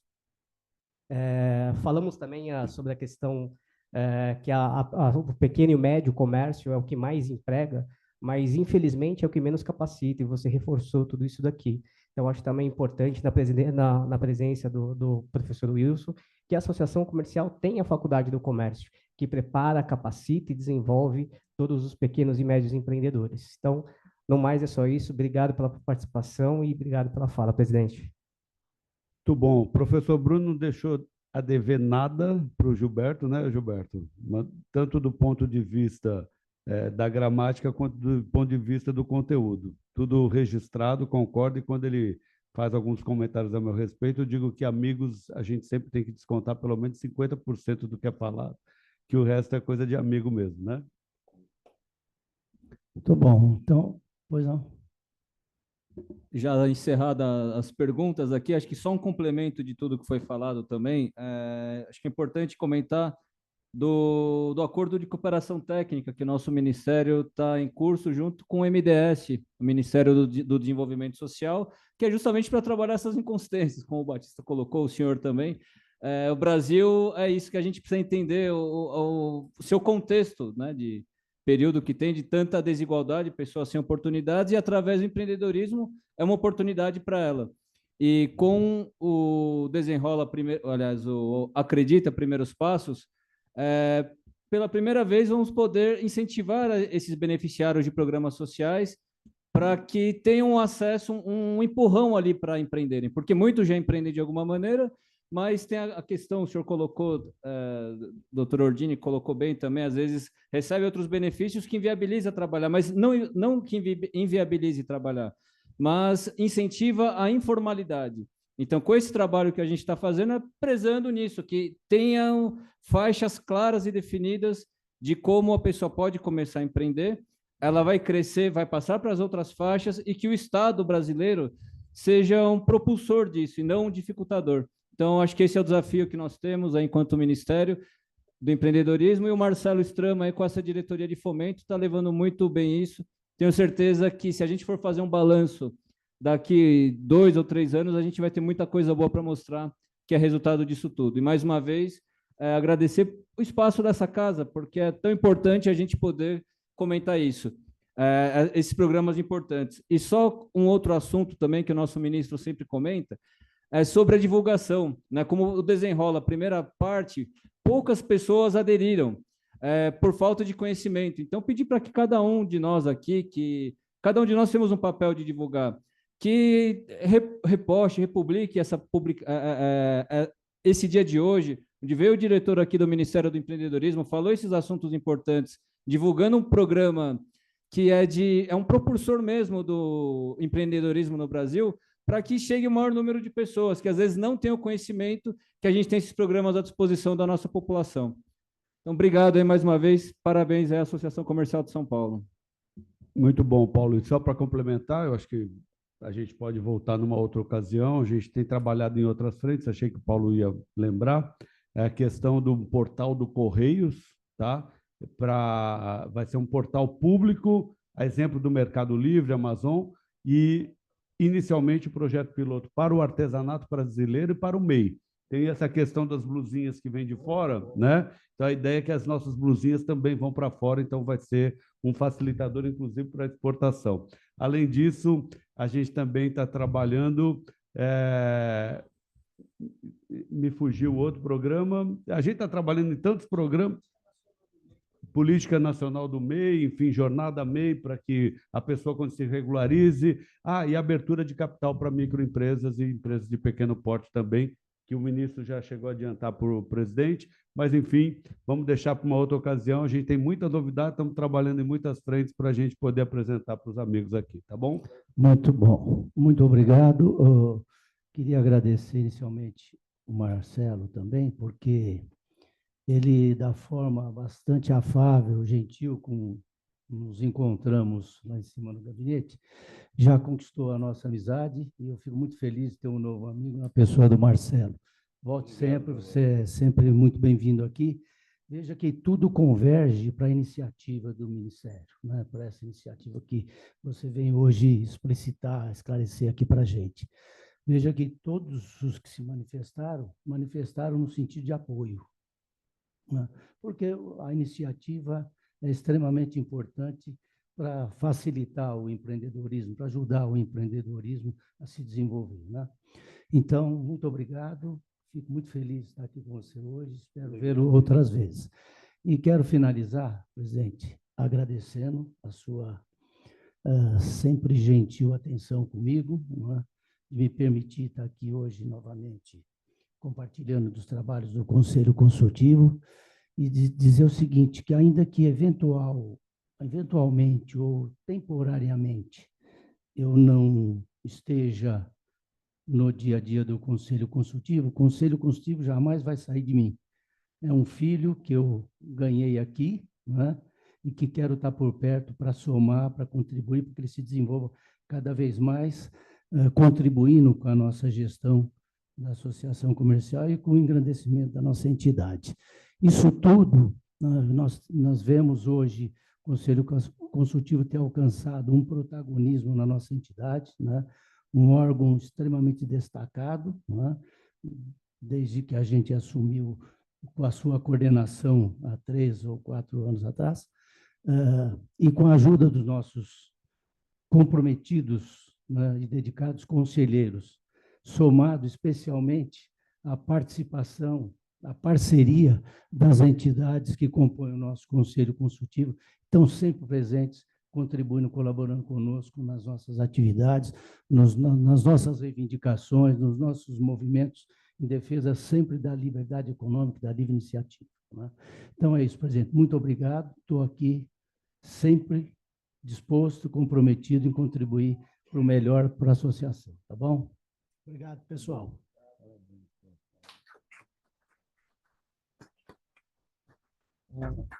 Ao encerrar a nossa reunião de hoje, que eu achei extremamente produtiva, porque estamos falando de fatos concretos, né, do mundo real, das dificuldades que existem em nosso país, mas principalmente porque se busca a solução. E nós vemos no Ministério do Fomento, do Empreendedorismo e das Pequenas Empresas, essa preocupação do ministro e tendo como participante, diretor dessa área, o Marcelo Strama, que trouxe aqui para nós não só a sua palavra, as suas informações, mas a sua simpatia, viu? Muito obrigado aqui.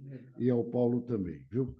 Quero agradecer a presença de todos e faço questão, viu, Paulo, Marcelo, de entregar a você o símbolo do reconhecimento pela sua presença aqui.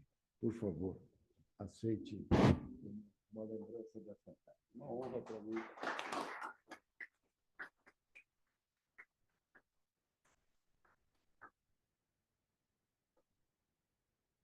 Muito bom, vamos tirar aqui agora da mesa.